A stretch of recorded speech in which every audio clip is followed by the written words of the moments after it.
Halo semuanya, perkenalkan nama saya Saharajan dari manajemen 22K. NIM saya 202200080246. Apa itu manajemen resiko? Manajemen risiko itu adalah suatu pendekatan sistematis yang memungkinkan perusahaan untuk mengidentifikasi, mengevaluasi, dan mengelola risiko yang dapat mempengaruhi pencapaian tujuan mereka. Melalui penerapan manajemen risiko yang efektif, perusahaan dapat mengantisipasi kemungkinan kerugian dan mengambil tindakan yang tepat untuk mengurangi atau menghindari dampak negatif. Apa itu regulatory compliance?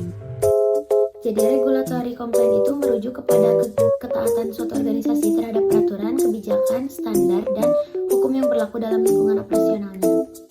Ada berapa sisi yang terkait antara manajemen risiko dan regulatory compliance? Ya, jadi ada dua sisi yang saling terkait. Yang pertama itu seiring dengan perkembangannya bisnis yang semakin cepat, perusahaan itu akan semakin menghadapi berbagai tantangan gitu. Nah, untuk yang kedua itu berbagai strategi dirancang untuk mewujudkan bisnis yang berkelanjutan dan handal dalam berbagai risiko.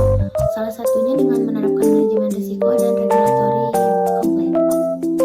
Apa saja tantangan integrasi manajemen risiko dan regulatory compliance?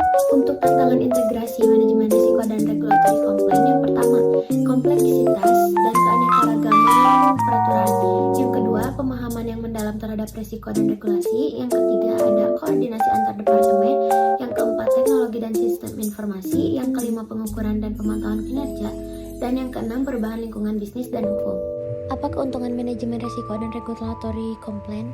Nah, untuk keuntungan integrasi manajemen risiko dan regulatory compliance, yang pertama, efisiensi operasional. Yang kedua, penyelarasan strategis. Yang ketiga, manajemen biaya yang lebih efektif.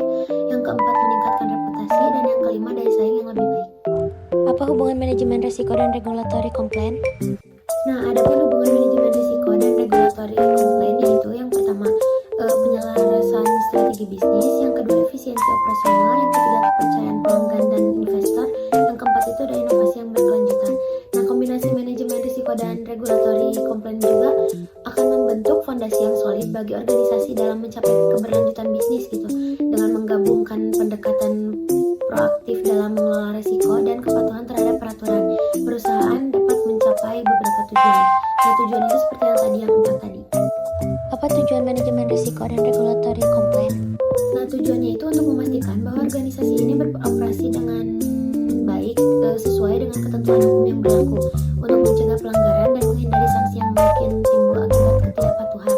Nah, dengan menerapkan regulatory compliance juga, perusahaan dapat menerapkan lingkungan yang beroperasi sesuai dengan norma-norma hukum dan etika yang